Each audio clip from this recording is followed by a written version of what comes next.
আপনার financial health কেমন জানেন? শুধুমাত্র কারো বাড়ি গাড়ি দেখে ফিনান্সিয়াল হেলথ বোঝা যায় না। আজকের ভিডিওতে আপনাকে আমি 7টা সহজ প্রশ্ন করব। প্রতিটা প্রশ্নের শেষে থাকবে 3টে অপশান, এ, বি অথবা সি। আপনাকে যেটা করতে হবে যে প্রতিটা প্রশ্নের আপনার হিসাবে যেটা সঠিক উত্তর সেটা কিন্তু নোট ডাউন করে রাখতে হবে। তারপর আপনি যে উত্তরটা বেছে নিচ্ছেন সেইটার উপর বেস করে তৈরি হবে আপনার ফিনান্সিয়াল স্কোর। ভিডিওটার শেষে আপনি নিজেই বুঝে যাবেন যে আপনি ফিনান্সিয়ালি সেফ নাকি রিস্কে আছেন। প্রথম প্রশ্ন, আপনার কাছে কত মাসের খরচ সঞ্চয়ে আছে? অপশান এ নেই, অপশান বি 1 থেকে 3 মাস, অপশান সি 6 মাস বা তার বেশি। আপনার ক্ষেত্রে যেটা সঠিক উত্তর অর্থাৎ অপশান এ, বি অথবা সি যেটা সঠিক সেটা আপনি নোট করে রাখুন। এরপরে 2 নম্বর প্রশ্ন, আপনার ইএমআই আপনার আয়ের কত শতাংশ?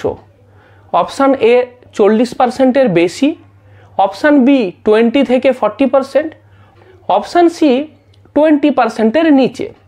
সঠিক যেটা উত্তর হবে আপনার ক্ষেত্রে সেটা আপনি নোট করে রাখুন।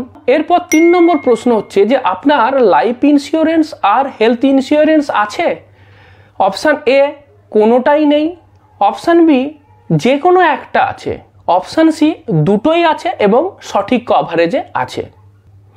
এরপর 4 নম্বর প্রশ্ন, প্রতি মাসে আপনার আয়ের কত পার্সেন্ট ইনভেস্ট করেন?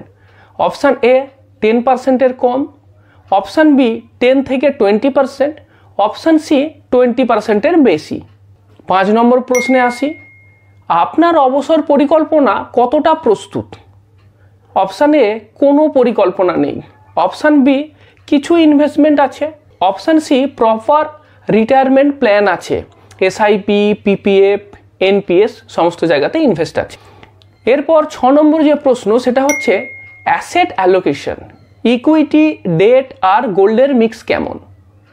অপশান এ একটাই অ্যাসেট ক্লাস আছে, অপশান বি 2টো অ্যাসেট ক্লাস আছে, আর অপশান সি 3টেই আছে এবং ব্যালেন্সড ওয়েতে আছে। শেষ প্রশ্ন, বছরে আপনার নেট ওয়ার্থ কত বাড়ছে?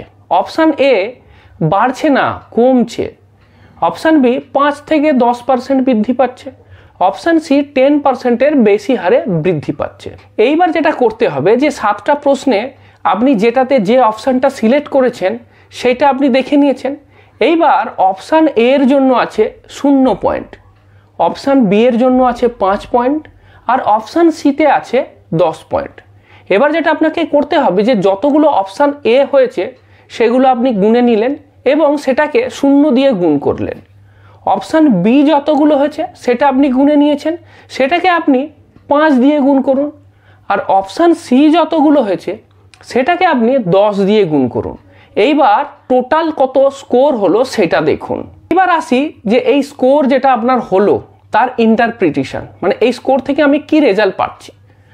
যদি আপনি 60 থেকে 70-এর মধ্যে স্কোর করেন তাহলে বলবো আপনার এক্সিলেন্ট ফিনান্সিয়াল হেলথ, মানে আপনার ফিনান্সিয়াল হেলথ খুবই ভালো।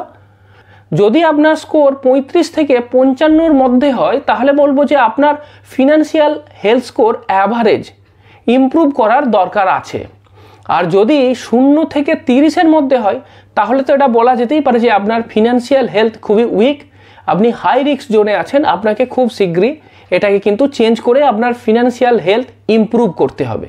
পরিশেষে বলি যে এই স্কোরটা এটা কিন্তু সম্পূর্ণই টেন্টেটিভ, শুধু একটা ধারণা দেওয়ার জন্য, এটা কোনো ফাইনাল বা অফিসিয়াল ক্যালকুলেশন নয়।